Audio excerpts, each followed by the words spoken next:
Well, this is going to be controversial, but part of Sarah and I's folklore about our band is that it started day one. Oh, yeah. People feel entitled to you from day one. You don't have to be famous. That's the thing. This isn't a famous person problem. This is just, yeah, it's been there since day one. I mean, we performed one of our first concerts ever and then received a letter from a guy, a 3-page letter dissecting our performance, what we should change, what we should do differently, how we should change our hair.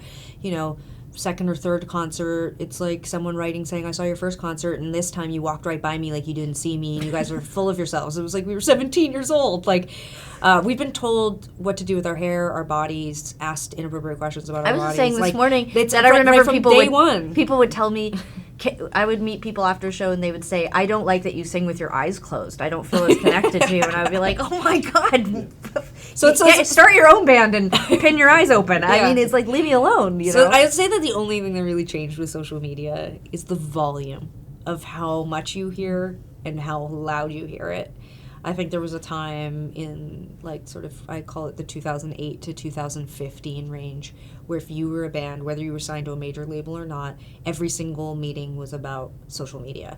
And if you weren't going to be participating and using your social media regularly to the level that your label wanted, they were going to take it from you. That was the sort of vibe. We always were 100% doing it ourselves, so we didn't have to deal with that, but there was a time where it was absolutely, that is a part of your job. You are going to post every day. Every time we would go do a press day like we did right here, and our management would be like messaging us, being like, okay, now you got to tag the radio station for this, and you got to tag the radio station for that, and you've got to do this, and you got to take a photo with this person, and then we would get to the venue and spend 3 hours doing VIP meet and greets with fans who had paid $50 extra, and they'd be mad at you for that. But you had to do it because the economics of touring are that the only reason why we can tour is because we do VIP. And then you'd have to post all of those photos online. And then people would complain under the photos. Oh, they only talked to me for 1 minute, but they talked to the next person for 2 minutes. I mean, it's just, it's constant. So then you turn the volume down. You say, okay, we've been doing this a really long time. We're old now. We'll just turn the volume down a little bit. We won't look at comments. Or we won't post on social media every day. We'll post on it like twice a week. You start to adjust like a mixologist. You try to get a recipe that doesn't make you feel so overwhelmed. And I think now what's really interesting is that we've seen the mess we've made of the world. And that is that you are rewarded for the more personal you are. You're rewarded for the most vulnerable posts. You're rewarded for the most revealing photos of yourself. You are rewarded for the most unhinged performance.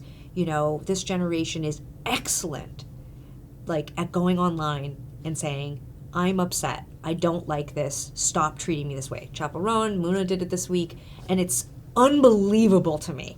It's so inspiring and exciting. It makes my heart pound like I'm their friend or their mom. I'm like, holy crap, can you believe it? Like, you know, like, they went online and called out their fans for being rude. And I just think to myself, I was so afraid my whole career to say to people who weren't just rude, who were obnoxious, entitled, endangering our lives, like crossing the line, rude. Just to say that they were rude, I was afraid to do. Like, and I just feel like that's one amazing response to how far we've gone, is that I think people are starting to say, like, actually, this isn't okay. Like, to the end of time, Ariana Grande will be one of my favorite artists for the fact that she got caught on video saying she hated her fans. I think that's so funny. Now, she doesn't hate her fans. She does not hate her fans, and we know that. She does not hate her fans. She hated some experience, like, that pushed her over the edge to the point where she was like, I am no longer my own person. I no longer can go anywhere. I am being attacked and ostracized and complained about, and people are following me everywhere, and I can't be myself. And she got pushed to the edge where she said something that we've all thought. I hate these people. And we don't. And I just love it. And I'm like, maybe because we're old now and I don't really care about being popular, but I'm like, sometimes you feel that way. You really do. Doesn't everybody feel this way? Like, don't you want to, like... hate your coworkers. Hate your coworkers. But we don't want to spread hate. Hate your parents. We don't want to spread hate. But it's like, I'm like, yeah. Did Tegan do media training before this? But I just feel like, I think the more important sort of, like, dynamic that is interesting for me to consider now, because Tegan and I have disagreed about how to deal with all of this stuff.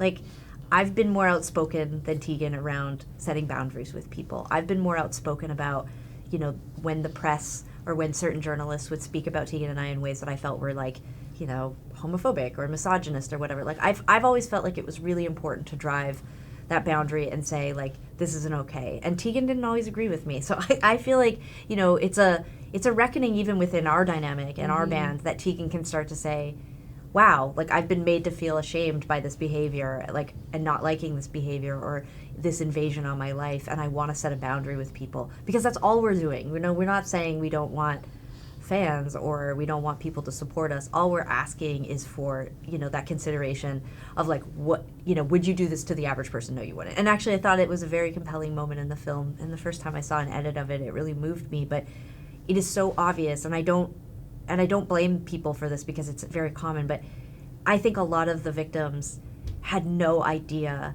that Tegan was victimized. They believe that she is insulated from all of this because they believe that fame and money and whatever they feel about Tegan is insulating her from the normal things that people feel. But we know that's not true. We know that because we've seen people suffer, self-medicate, even do even more intense things than that. Like, we know Justin Bieber's a human. We know Ariana Grande's a human. Like, we know this, and yet we somehow see them as being insulated or different or deserving and able to receive all of this stuff. And I just think it's like a bigger conversation about, like, you know, socially, like, what we can expect from people, what we believe that we are owed from these people. And I hope that our fan base, and I think our fan base is elevated and sophisticated enough to know this because they've been following our band and like us. You know, we're not asking for pity, we're just asking for compassion. Yeah, compassion and understanding about, like, the toll that this takes on people when you're, like, going and looking for this stuff and, you know, expecting this stuff.